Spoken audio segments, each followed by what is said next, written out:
I'm Katie Clancy, Chief House Hawker for the Cape House at William Ravis. And I'm Sarah Lapsley Martin of T. Martin Lapsley at Kinlan Grover Real Estate. And this is What's Good Cape Cod, where we show you the Cape through the eyes of a couple of locals. Every episode, we tell you about a person, a place, and a thing we think you should know about. So this episode is our last of 2020, and it's all about us and the show. We want to share with you our journey that started in 2019 and has developed into a super fun, pretty cool thing. It certainly has. A year ago, two colleagues just went out for a drink and cooked up this crazy idea about having a YouTube show. We wanted to share with the world our locals' view of Cape Cod. Our hope was to encourage everyone, whether they live here or are just visitors, to engage with the heart and soul of this place that we call home. So since we started, we've introduced you to over 100 impactful and interesting Cape Cod people, places, and things. We've had so much fun doing it. We've moved by necessity from Katie's living room to a virtual format, which has actually been a great thing. Yeah. And once a month now, we even take the show on the road, which has been its own adventure. Mm-hmm. Our production quality has definitely evolved, and so has our comfort level. Has it ever? So let's take a look back at the first season of What's Good Cape Cod. For What's Good Cape Cod is the Old King's Coffee House. Love Old King's Coffee House. It's owned by Mark Corliss and his wife. Mm-hmm. He actually owns Spilt Milk Tattoo in Hyannis. Yep. So they opened last year in June, and it's just awesome. It has great coffee, pastries, lunch, sandwiches, and it just has a very cool vibe. I actually heard you say something about a burrito. Breakfast burrito, which I am currently addicted to. So I did a lot of open houses around the corner, and before I would go into my open house, I'd call in, get a breakfast burrito, like run in, then go put my signs up. So I love the breakfast burrito. I haven't had one, so I need to try that. It's delicious. You would really like it. So we got good food, we got good coffee. Why else? So also an awesome thing they did last year in October is Breast Cancer Awareness Month. Yep. So they did a little fundraiser and they sold booby donuts. Yes. They actually look like little boobs. Great. And it was for the Cape Wellness collaboration. An amazing, they help make integrative therapies free to Cape Codders that are fighting cancer, which you know a lot about. Yes. Actually, I'm a board member on Cape Wellness Collaborative. She is the family support coordinator for the Cape Cod Children's Place. So I don't know about you, Sarah, but when I walked out of the hospital with this completely vulnerable, very fragile thing that I had to keep alive, educate, keep healthy, I was like, you have picked the wrong person. I don't know what I'm doing. This is what wrong. Do we do now? What happens now? Instructions. I've read all the books, but I still am like, but it's 2 a.m. and I knew what happened, but this is really, really hard. Yes, so, agreed. Cindy Horgan feels our pain, felt our pain, knows the pain. And so when I was a younger mom, I took a class with her because I'm like, you don't know how to do this. This is not. We are so happy to bring you this very special coronavirus version of What's Good Cape Cod. So you'll notice, for starters, Sarah and I are not in the same room. We are social distancing. And as everybody is right now in the midst of this banana land pandemic. But anyway, we're making the most of it like we hope you are. And we didn't want to let you down and leave you without a little What's Good Cape Cod, because the truth is there's always something good on Cape Cod no matter what's happening. Isn't that right? That's true. So it's a little windy. Okay, all right. So we're at the Pheasant. Very excited to be here. So the Pheasant just kept crossing our paths. It did. In a million ways. Yes. So I know Erica, well, obviously from the Pheasant, but also she has another business, Little Necks in Hyannis. So it is amazing. It's a consignment shop for kids. Yeah. And I'm sure we'll talk about that in We another will. episode. They'll definitely make an episode because she's got a little one and you've got a little one. So you've got mine are kind of big. And it's a great new business in Dallas. Yes. And Erica goes to the gym that I go to, CrossFit Hyannis. And they're in the magazine. We have a copy of the magazine. They're in this magazine, which we love. We're featured. Woo! And these are the guys that do our editing for our for this whole show, which is awesome. We're so grateful. Yeah.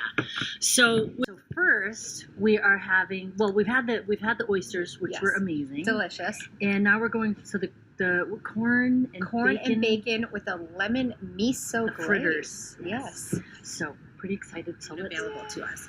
We're so fortunate to live here, and we get to work very closely with local farmers and fishermen. We incorporate as many as we possibly can into our menu each season. We're located at a 250-year-old farmhouse.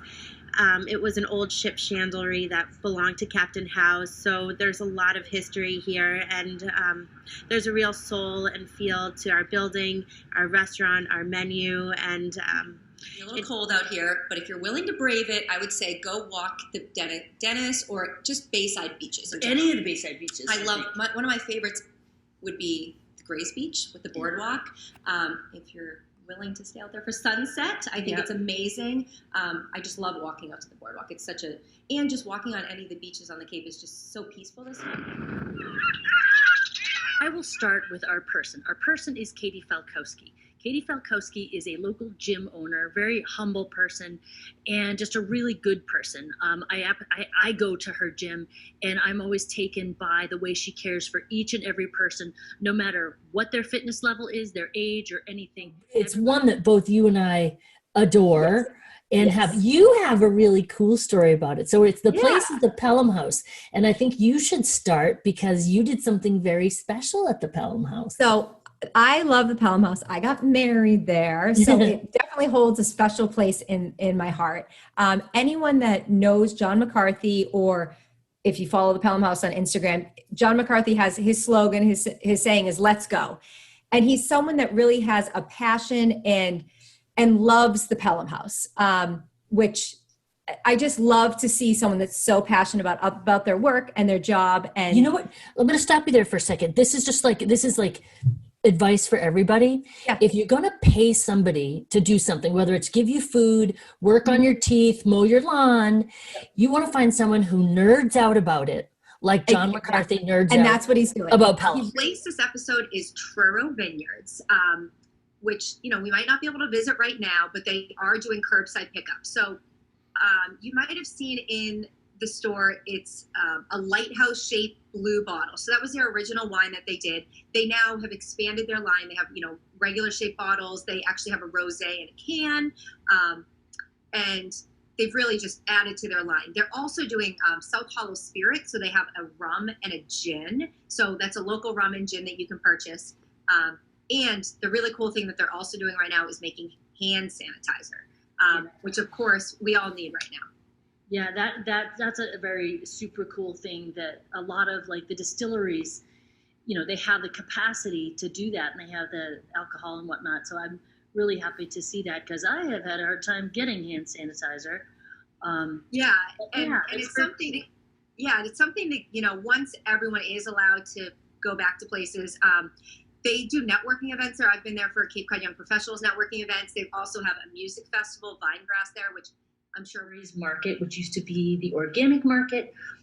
It's been woman-owned since 1978. She took over from her mom, Darby Zurich, and they just changed it off, I think, last year. The name, I'm not sure exactly when it happened, honestly. Recently, though, yeah. It's definitely recently. Yeah. So have you been there? I have, to the one in Mashpee Commons. Yes. Yeah, she's got one in Mashpee and one in Dennisport, and we go mostly to the Dennisport one because it's closest to us. Yeah. So our place this week is Candy Corner in Hyannis. I love Candy Corner. Should be our place every week. I agree. So Candy Corner's on Main Street in Hyannis. It's actually been there for 52 years. It's adorable from outside. When you first drive by, it's like a little charming gingerbread house candy store. So it's family run. It's, like I said, it's been there for 52 years. But recently, in 2012, our friend Paulo and his wife Molly bought it. They have two little twins. They're probably about 6 now. I can't imagine if I was 6, my parents owned a candy store. Owning a candy store? I mean, talk about heaven. Dream come true. I have a question. So when I first heard about Kindness Rocks, and we all heard about it, everybody wanted to know who started it, where did it come from, and who is this person? And so anonymity was really big. I'll talk later about the project, but I can say that if any of you have gone through something challenging in your life, it's a very vulnerable place to be in. And so I'd like to say I was very brave and courageous and that I created this project. But in actuality, I was going through a difficult time in my life, and this was a personal hobby that made me feel good. And so when I realized that it would help other people, there was still that vulnerability inside of like, oh gosh, people will think I'm crazy, and is anybody understand this? And also, I truly believe personally that kindness is something that you do under the radar, and you really shouldn't be saying like, look at me, look what I'm doing. That's not really the true definition of what kindness is about. Wow, that was so fun to watch. We did such a cool thing, and I'm really just so proud of both of us. Yes. I can't wait to see what happens in 2021. I know. Well, listen, you guys, this upcoming season, you should keep an eye out for our version of a fresh start to the new year, ideas for winter Cape Cod fun, and be ready to meet some really important Cape Codders. Is there someone or something you think we should feature in 2021? Leave us a message here and we will check them out. Stay tuned, and before long, you'll know Cape Cod like we know Cape Cod.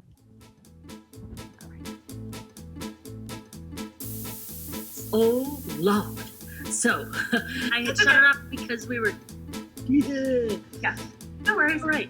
Hydrate. We're definitely recording right now. If you keep watching us, then No, there's a before that. Right? sorry, Eric. Script.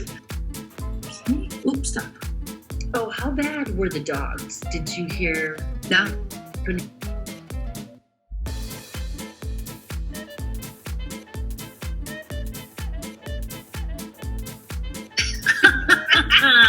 Good job. All right. I was like, Oh no, You keep say- saying you'll know us. Blah blah blah. Yeah. Now you know what's good Cape Cod this week. Actually, that's the person, the place, and the thing. Meh. Oh, Mark just came home and made coffee. It smells really good. Okay, now we can cut. okay. All right. Perfect. That was great. That was good. Yep.